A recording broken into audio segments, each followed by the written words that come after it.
যে অল্পের জন্য পাশে বসতে পারেননি মাহমুদুল্লাহ।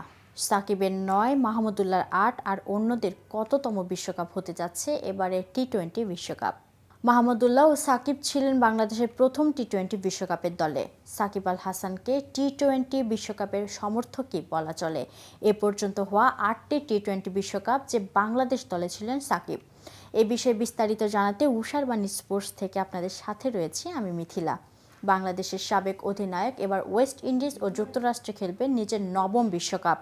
এর কীর্তিতে সাকিব অবশ্য একা নন, ভারতের অধিনায়ক রোহিত শর্মা নবম টি-20 বিশ্বকাপও খেলতে যাচ্ছেন।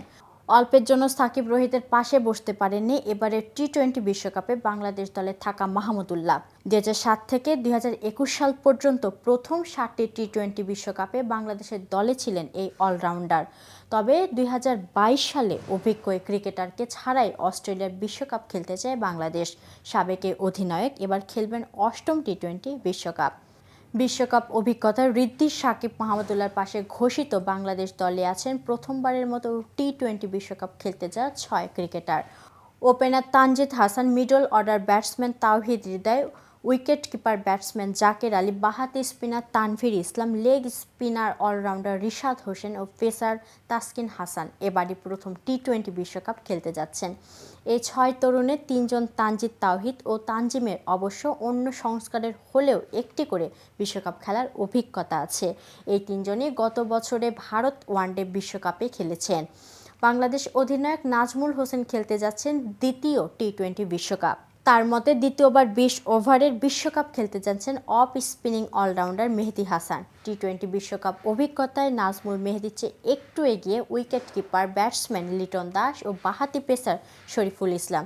দুজনেই খেলতে যাচ্ছেন তৃতীয় বিশ্বকাপ। বাঁহাতি ব্যাটসম্যান সৌম্য সরকার ও বাঁহাতি পেসার মোস্তাফিজুর রহমান খেলবেন চতুর্থ বিশ্বকাপ। চোট কাটিয়ে সুস্থ হয়ে সহ অধিনায়ক তাসকিন আহমেদ খেলবেন পঞ্চম টি-20 বিশ্বকাপ। ২০১৪ সালে টি-20 বিশ্বকাপে বাংলাদেশের জার্সিতে প্রথম ম্যাচ খেলে তাসকিন। এরপর বাংলাদেশের প্রতিটি ২০ ওভারে বিশ্বকাপের দলেই তিনি ছিলেন। বাংলাদেশ দলের সঙ্গে ট্রাভেলিং রিজার্ভ হিসেবে যাচ্ছেন হাসান মাহমুদ ও আফিফ হোসেন। পেসার হাসান মাহমুদ এর আগে খেলেছেন একটি টি-20 বিশ্বকাপ। অলরাউন্ডার আফিফ হোসেন ছিলেন ২০২১ ও ২০২২ টি-20 বিশ্বকাপ বাংলাদেশের দলে। তো ভিউয়ার্স, এ সম্পর্কে আপনার কোনো মতামত থাকলে জানাতে পারেন কমেন্ট বক্সে। আর ভিডিওটি ভালো লাগলে লাইক, শেয়ার করতে ভুলবেন না। আজ এ পর্যন্ত, এতক্ষণ সাথে থাকার জন্য ধন্যবাদ। নিত্য নতুন খেলার আপডেট পেতে উষারবাণী স্পোর্টসের সাথেই থাকুন।